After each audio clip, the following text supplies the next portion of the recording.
Ada satu mualaf saya, murid mualaf saya, ini datang dia, waktu pertama kali datang dia marah-marah. Lalu di akhir kelas saya tanya, kenapa marah? Dia katakan, saya ini seperti mesin katanya. Kenapa seperti mesin? Saya di pagi hari pergi ke kerjaan, di malam hari pulang. And I don't know for what, untuk apa saya ini? Ya. Setiap hari keluar kerja, setelah pulang lagi. Saya tanya, kerjaan kamu apa? Ternyata seorang insinyur yang sangat terkenal di Amerika, di kota New York. Di kota New York itu ada 3 pekerjaan yang bergengsi. Insinyur, lawyer, atau businessman. Ya. Nah ini seorang insinyur, bayangkan kalau dia mendesain satu gedung yang tinggi, komisinya luar biasa kan. Berarti dia kaya. Tapi dia marah pada dirinya sendiri. Karena dia merasa mesin.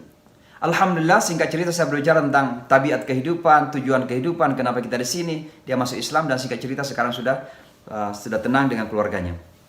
Maksudnya apa? Betapa banyak manusia sekarang ini merana, menjerit, karena tidak tahu apa kehidupan dan kemana dia dalam hidup ini. Itulah yang disebutkan dhalalun, kesesatan itu sebenarnya. Orang tersesat karena tidak tahu tabiat kehidupannya dan arah hidupnya kemana. Dia menjalani kehidupan begitu saja. Dan oleh sebab itulah maka Al-Quran yang kemudian memberikan makna kepada kita dalam hidup ini. Karena Al-Quran itu peta kehidupan kita. Dari mana kita datang, kenapa kita di sini, dan akan kemana kita pada akhirnya. Ini peta kehidupan. Dan kalau kita tidak punya peta dalam hidup ini, maka kita akan salah langkah dalam hidup inilah. Nah, kalau sebab itulah maka mudah-mudahan bulan Ramadan ini betul-betul sudah mendekatkan kita kembali kepada hidayahnya Allah Subhanahu wa taala. Mendekatkan diri kita kembali kepada Al-Quran ini. Maka mari kita belajar berinteraksi dengan Al-Quran secara positif. Jangan kita menjadi salah satu dari 3 kelompok manusia. Yang pertama terkadang seperti turis datang ke kota misalnya, lalu diajak oleh temannya ke pinggir pantai. Begitu sampai di pinggir pantai dilihat ada kotoran-kotoran, dia mengatakan, ngapain ini lautan, nggak ada gunanya. Karena yang dilihat kotoran di pinggiran itu, dia nggak tahu bahwa dalam lautan itu tersembunyi nilai yang sangat luar biasa. Ya, itulah orang sekarang karena melihat Al-Quran tidak menyelami makna Al-Quran, tapi kemudian mengambil sebuah kesimpulan bahwa Al-Quran kan diturunkan 15 abad yang lalu. Kita sekarang hidup di 21st century, di abad 21. Karena dia tidak dalami Al-Quran itu. Maka jangan sampai kita seperti anak kampung yang datang ke kota tadi, diajak ke pinggir pantai, lalu hanya karena sebuah sampah-sampah di pinggir pantai, lalu dituduh pantai itu tidak punya makna. Atau ada turis yang datang ke kota New York. Dia kemudian rent mobil, dia menyewa mobil, dia mau ke Bronx. Ada peta di mobil itu, tapi dia nggak pernah baca. Ataupun dia baca nggak pernah paham gitu. Maka dia tidak sampai ke Bronx, dia sampai ke Brooklyn. Kenapa? Dia salah jalan. Karena Al-Quran sekedar dibaca saja, tapi nggak difahamin.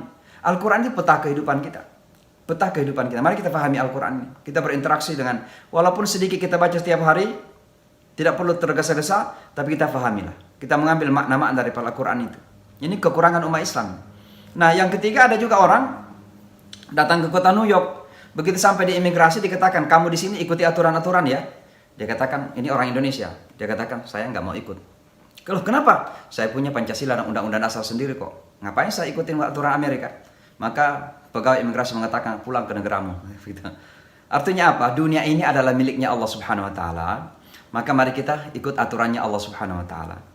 Tentu saya tidak memaknai secara literal.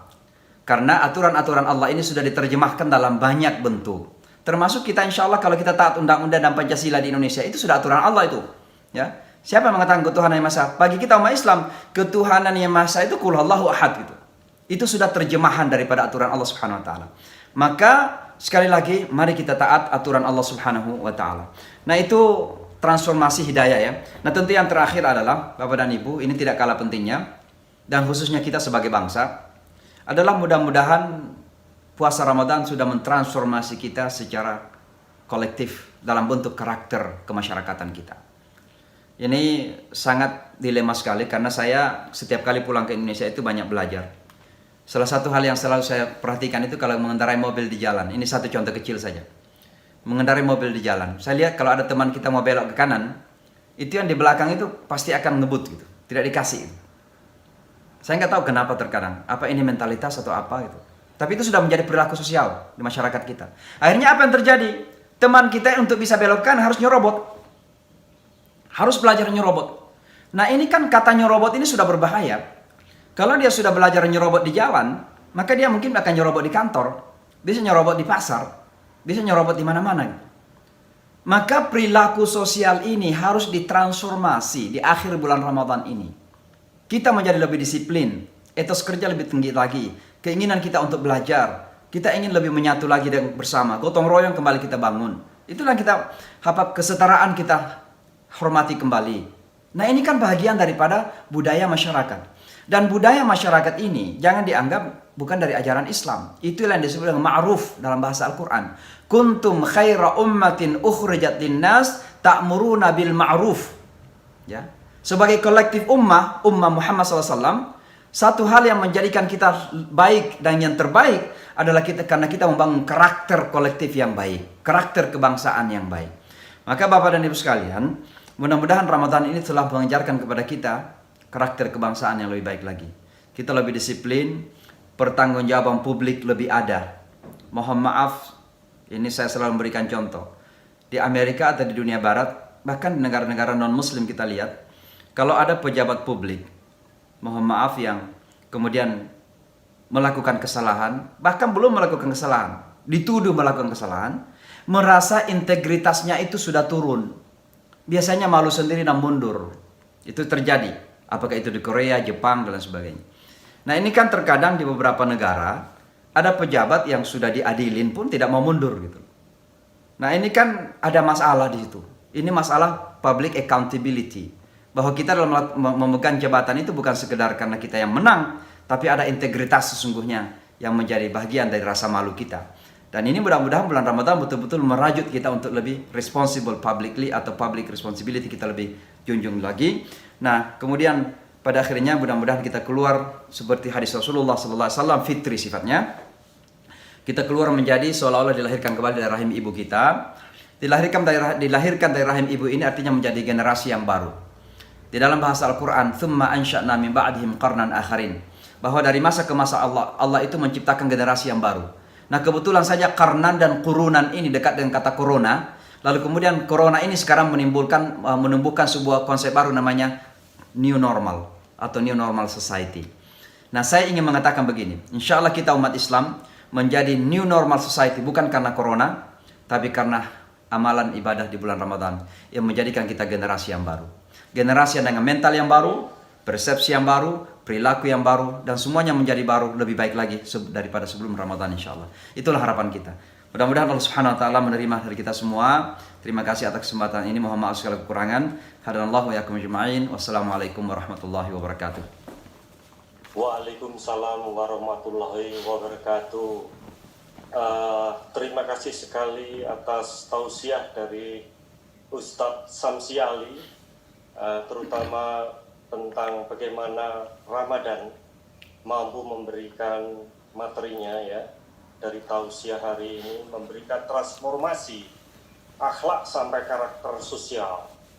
Nah sebelum kita menuju ke acara selanjutnya, yakni sebuah video yang menyampaikan tentang kondisi di Amerika Serikat, tentang juga pesantren yang Ustadz Samsi Ali gagas.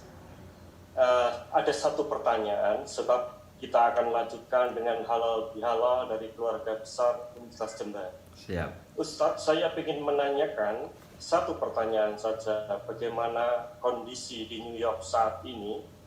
Kalau kita merujuk kepada Anda, salah satu yang dianggap sebagai important figure in religion field, tidak hanya Islam. Nah, tentu tantangannya sangat berat. Teman-teman di sini, sahabat dan para senior dari seluruh tanah air tentunya ingin mengetahui betapa berat tantangan itu. Apalagi eksekutif tertinggi di Presiden Trump bertindak yang berseberangan dengan wali kota New York. Silakan Ustadz. Ya, jadi kita memang menghadapi tantangan-tantangan yang cukup berat dari masa ke masa tentunya. Tapi ini up down ya, naik turun. Satu hal yang harus kita pahami dulu bahwa Islamofobia di Amerika ini bukan sesuatu yang baru. Tapi itu sudah menjadi catatan sejarah panjang. Ya, jangan disangka bahwa Islamofobia terjadi karena 9/11. 9/11 itu sesungguhnya adalah puncak, hampir boleh dikatakan sebagai, bagi orang Amerika itu adalah pembuktian bahwa Islam yang selama ini dituduh sebagai agama kekerasan, agama terorisme, sekarang sudah terbukti dengan diruntuhkannya WTC tadi itu. Maka betul-betul ketika terjadi 9/11 itu tantangan yang kami hadapi sangat luar biasa. Tapi alhamdulillah kita percaya bahwa di balik dari sebuah peristiwa itu ada makna, di balik dari sebuah tantangan itu ada kemudahan dan peluang-peluang. Maka Allah ternyata membalik tantangan 9/11 itu menjadi peluang dakwah bagi kami. Dan itulah yang kami lakukan, pergunakan untuk menyampaikan wajah Islam yang sungguhnya. Dan saya yang merasa mewakili komunitas muslim terbesar dunia, Indonesia negara muslim terbesar, merasa berkewajiban untuk berada di garda terdepan untuk menyampaikan Islam yang sungguhnya, Islam yang rahmatan lil alamin, Islam yang bersahabat, Islam yang tersenyum, Islam yang tidak sangar dan menakutkan ya di mata orang-orang lain. Maka kami pun tampil ketika itu, ya memang kami diminta mendampingi Presiden Bush ketika ke Ground Zero pertama kali dan diminta membaca doa di Yankee Stadium mewakili komunitas muslim. Kami dengan Micah Bloomberg cukup dekat karena beliau menjadi wali kota setelah 9/11 ketika itu. Maka kami yang kemudian banyak menyampaikan Islam yang sungguhnya kepada mereka. Dan itulah yang kemudian diakui oleh pemerintah kota, sehingga mungkin salah satunya kenapa di tahun 2006 itu New York Times yang Bapak sebutkan tadi yang memasukkan saya salah satu dari 7 tokoh agama yang paling berpengaruh di kota New York. Bahkan tahun 2009 kami mendapat penghargaan yang disebut dengan Ellis Island Honor Award. Itu penghargaan tertinggi non-militer yang diberikan kepada seorang imigran di Amerika. Dan banyak lagi penghargaan-penghargaan yang kota maupun negara ini berikan. Tapi intinya adalah tantangan ini kita hadapi terus-menerus dengan penuh optimisme. Puncaknya itu juga ketika terjadi pemilihan yang lalu ini, tiba-tiba Donald Trump terpilih. Dan Donald Trump ini adalah orang yang memang cukup rasis. Saya terus terang saja dan saya tidak ragu-ragu menyebutkan di mana-mana ini. Dia memang cukup rasis. Rasis itu ya anti non-white. Makanya kenapa white supremacy meninggi itu salah satunya karena mendapat inspirasi dari Donald Trump. Saudara-saudara kita ditembak di New Zealand itu salah satunya mendapat inspirasi Donald Trump, mendapat dukungan politik atau dukungan kekuasaan. Maka Islamofobia sekarang ini bukan lagi dari pinggir-pinggir jalan karena orang tidak tahu, tapi sudah datang dari White House. Salah satu di antaranya yang Donald Trump ingin lakukan itu adalah ingin melarang orang Islam masuk Amerika. Dan itu dilakukan di tahun 2017, mengeluarkan sebuah peraturan yang disebut dengan Muslims Ban, melarang orang Islam. Dan itu mulai dari 6 negara dulu. Kalau 6 negara ini berhasil, maka dia akan masukkan negara yang lain yang dianggap sudah mulai radikal. Ya mungkin Indonesia juga pada masanya akan dimasukkan.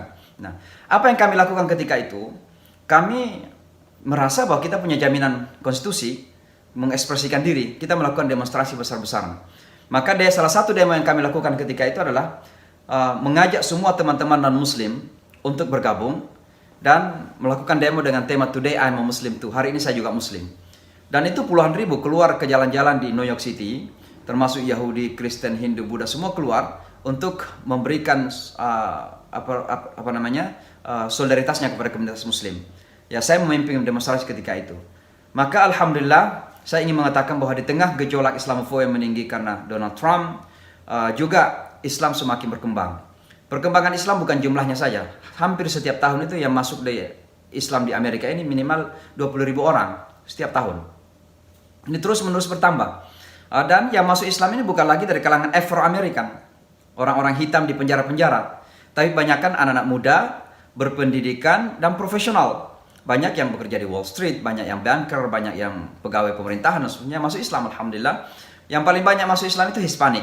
Ya, mereka yang keturunan dari negara-negara Latin, tapi sudah orang Amerika, mereka ini kemudian banyak masuk Islam. Nah, ternyata salah satu penyebabnya adalah karena mereka merasa kembali ke rumah. Karena dulu mereka adalah negara Muslim itu di sana di Spanyol kan. Mereka di bawah Andalusia dan mereka adalah di bawah pemerintahan Islam. Maka begitu mereka belajar sejarah Islam, mereka tahu kami dulu ini ternyata nenek moyangnya Muslim. Maka mereka kemudian banyak masuk Islam. Dan juga di kalangan putih sudah mulai banyak masuk Islam, alhamdulillah. Maka saya ingin mengatakan begini, Islam di Amerika ini nampaknya tidak bisa dihalangi lagi. Bisanya cuma diganggu saja. Gangguan dan halangan itu beda. Kalau gangguan itu ya tidak menghalangi, ya cuma mengganggu saja. Tapi kalau menghalangi mungkin bisa saja terhalangi. Dan ini berkembang terus-menerus ya.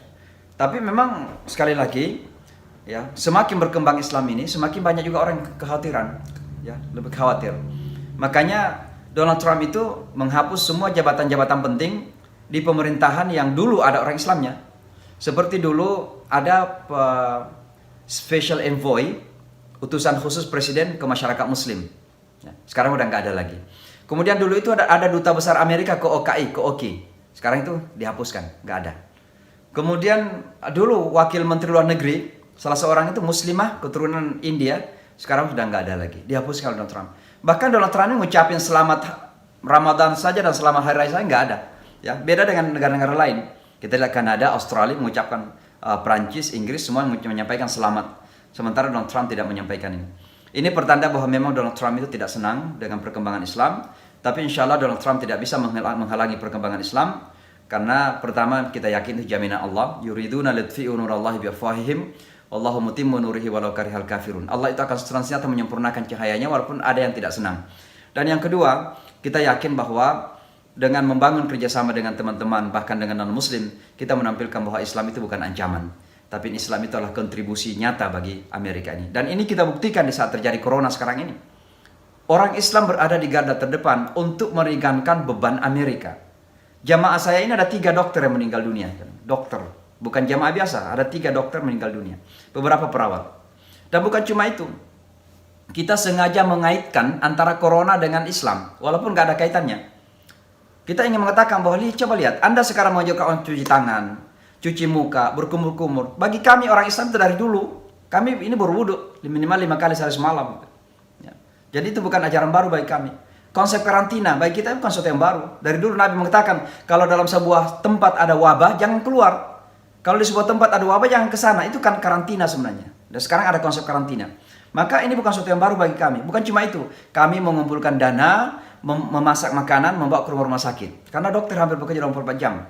Ya, hingga hari ini, saya katakan tadi, sudah 103.000 orang meninggal dunia di Amerika. Dan dokter hampir 24 jam bekerja. Kami harus membantu mereka dengan makanan minimal. Memperlihatkan bahwa kita telah memberikan kontribusi. Ya. Alhamdulillah ternyata itu diapresiasi. Ya. Pada akhirnya, pemerintah kota New York selama bulan Ramadan ini menyiapkan 500.000 paket halal, makanan halal untuk orang Islam. Walaupun kita tidak terlalu membutuhkan itu, tapi itu sebagai simbol saja bahwa mereka apresiasi kita. Jadi Alhamdulillah berkembang dengan baik. Insya Allah ini akan terus-menerus kita lakukan dan ya insya Allah optimisme bahwa Islam akan terus-menerus berkembang di Amerika Serikat. Wallahu a'lam bishawab.